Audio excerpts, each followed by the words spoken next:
Do you feel sometimes that no matter how much you achieve, it's never enough? What if I told you that this feeling isn't a flaw in your character, but a glitch in your brain? One that's being exploited by modern society. Today, I'm going to be exploring with you a few insights from the book of Michael Easter called Scarcity Brain. Fix your craving mindset and rewire your habits to thrive with enough.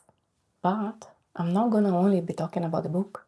I'm going to be exploring how this scarcity mindset is fueled by capitalism and patriarchy and the role of dopamine in keeping us trapped. And most importantly, I'm going to offer practical steps so that you can take to free yourself. You see, the scarcity brain isn't a modern invention, it's rooted in our evolutionary past.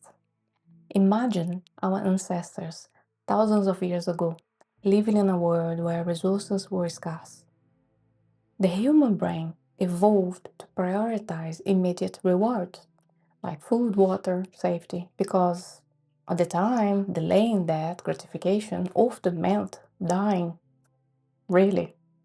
So, hoarding and craving were survival strategies back in the day.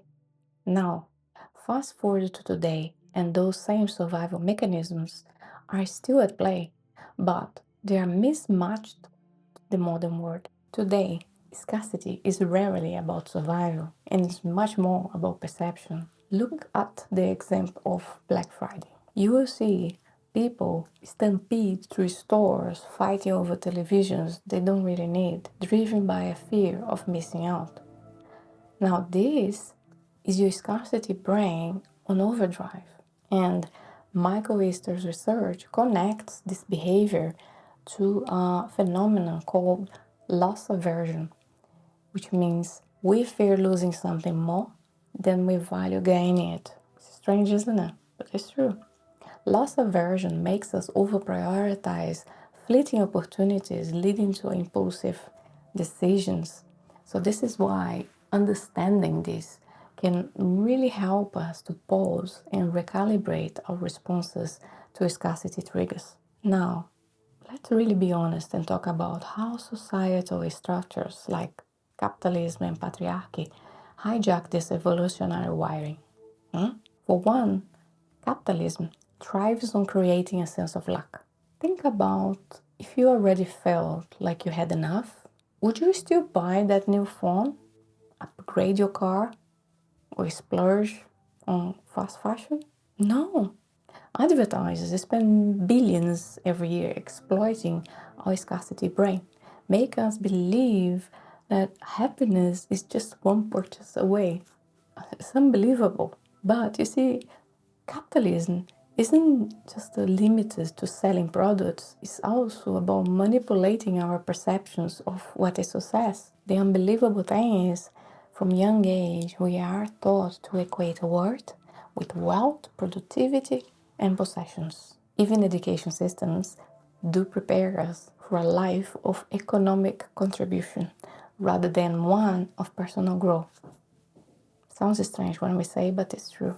The scarcity mindset becomes deeply ingrained as people feel pressurized to constantly compete and achieve, which is like the foundation of toxic capitalism.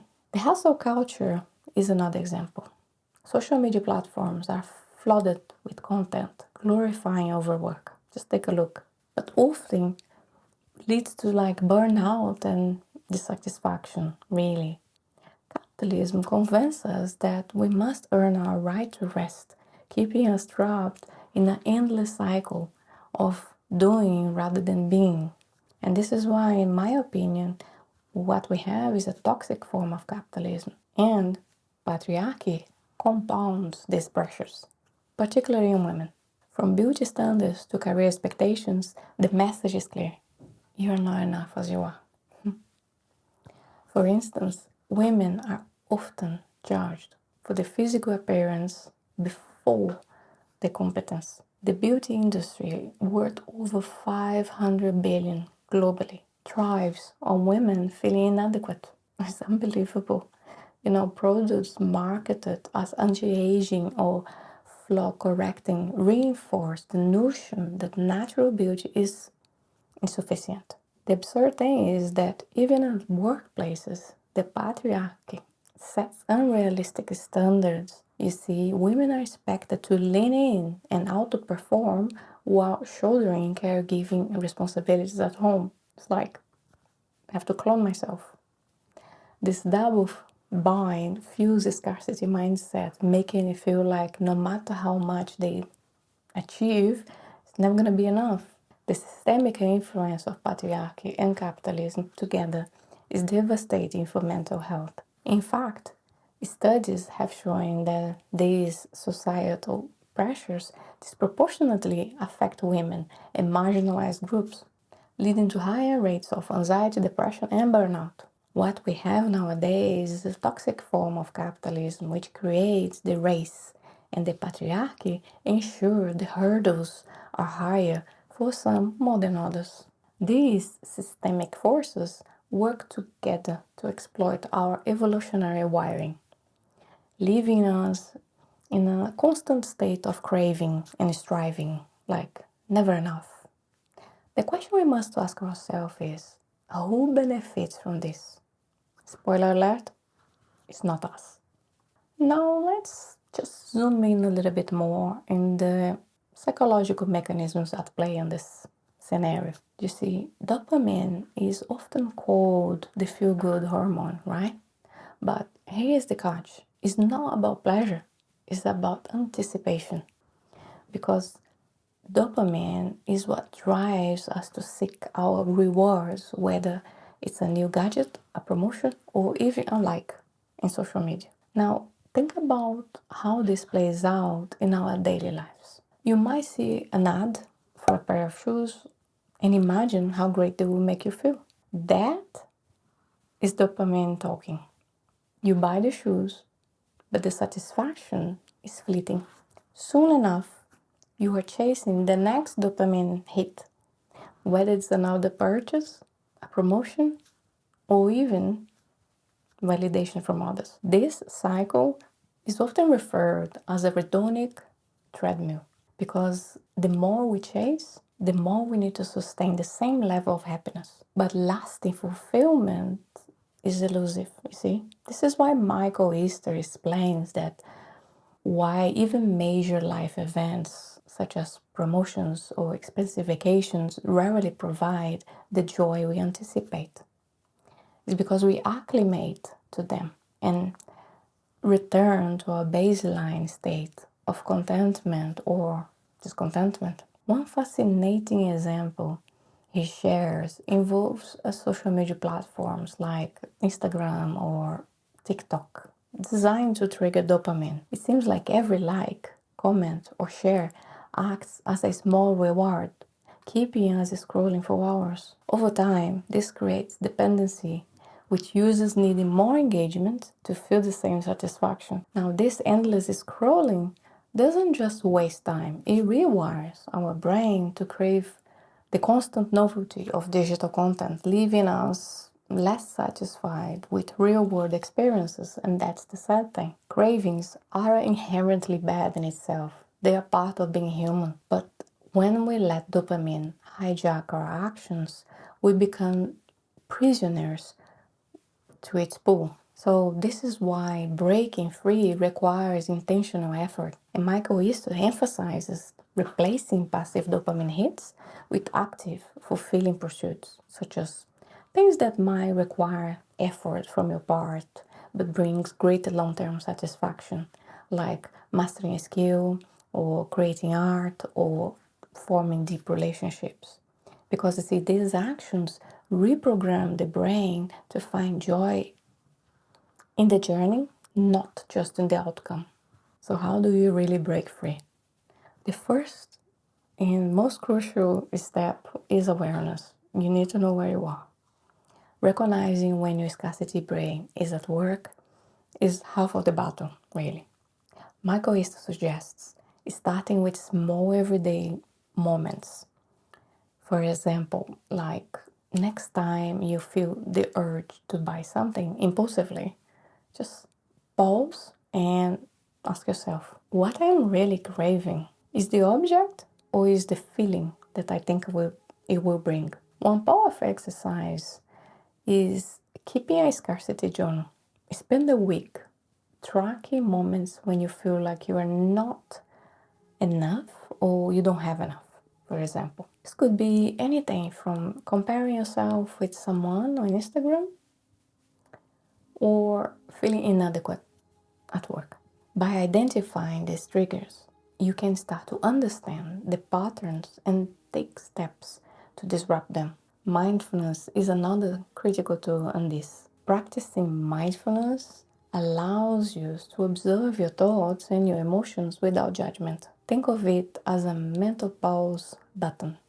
When you feel a craving, whether it's for a snack, a shopping spree, or a validation, mindfulness can help you to sit with the discomfort instead of acting on impulse. Awareness isn't about eliminating cravings altogether. It's about really creating space between the trigger and your response. The power is there. And with practice, you will find yourself less reactive and more intentional with your decisions. Now, to further deepen this practice, consider reflecting on larger societal forces influencing your feelings of scarcity. Ask yourself, is this desire truly mine? Or was it planted by external influences like advertising, peer pressure, or social norms? This level of introspection can really help you to build resilience against manipulative triggers. Now, a core message in the Scarcity Brain book is the need to redefine what success and abundance mean to us. Society often equates success with accumulation, more money, more possessions, or more accolades. But true abundance isn't about having more, it's about appreciating enough. Take a moment to reflect. What does enough look like for you? Is it about financial stability, time to spend with loved ones, the freedom to pursue your passions? Because Michael Easter challenges to stop measuring our worth by societal standards and start focusing on what truly brings us joy and fulfillment. And one way to redefine abundance is, of course, by practicing gratitude, because you will shift your focus from what you lack to what you already have. A simple daily practice, like writing down 3 things you're grateful for, can transform your perspective over time. Never underestimate these small steps. In fact, research shows that gratitude not only increases happiness, but also reduces the stress and improves overall well-being. It's amazing, isn't it? It's all about perspective. Interesting.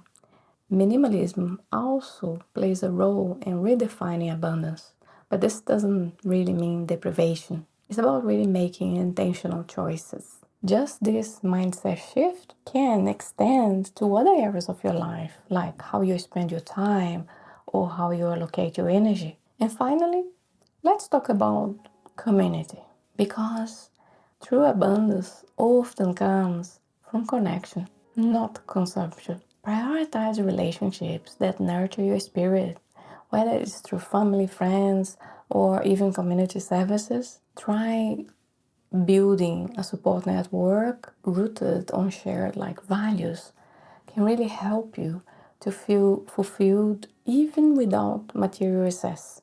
Let's take a moment and talk about solutions. Michael Easter offers several actionable strategies to rewire your scarcity brain and thrive with enough. And here are 4 practical approaches. One is to embrace discomfort. The scarcity brain is wired to avoid discomfort, but growth often lies outside comfort zone. In fact, Easter suggests incorporate controlled discomfort into your life, like fasting, exercising, or practicing digital detoxes, for example. These small challenges can help reset your cravings and build resilience. For example, try going a week without social media and notice how it impacts your mood and self-worth. Another one is simplify your environment. Physical clutter can often mirror mental clutter, but start small. But by decluttering your desk, your wardrobe, or letting go of items that no longer serve you, can create a sense of mental clarity and reduce the constant urge to accumulate more. And next, set boundaries with technology. Social media and constant notifications are major triggers for scarcity mindset. These boundaries give your brain the space to rest and reset, you see? And this one is quite important. Cultivate purpose, because purpose is a powerful antidote to scarcity. When you are clear on what truly matters to you, the noise of not enough starts to fade in the background. Spend time identifying your core values and align your goals with them.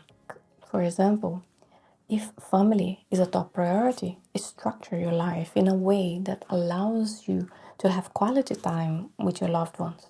I want you to know that the scarcity brain is a powerful force, but it doesn't have to control your life. Simply by understanding its roots and spending time recognizing its triggers and implementing strategies to rewire your habits, you can break free from the whole cycle of craving and embrace a life of enough. If today's insights resonated with you, I encourage you to perhaps take a look at Michael Sister's book, Scarcity Brain.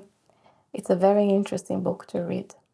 Also, if you found this video anyhow helpful, please remember to subscribe and maybe share the video with someone you think would benefit from watching. And thanks again for watching and being here with me at this time. And remember, as always, your life, your terms.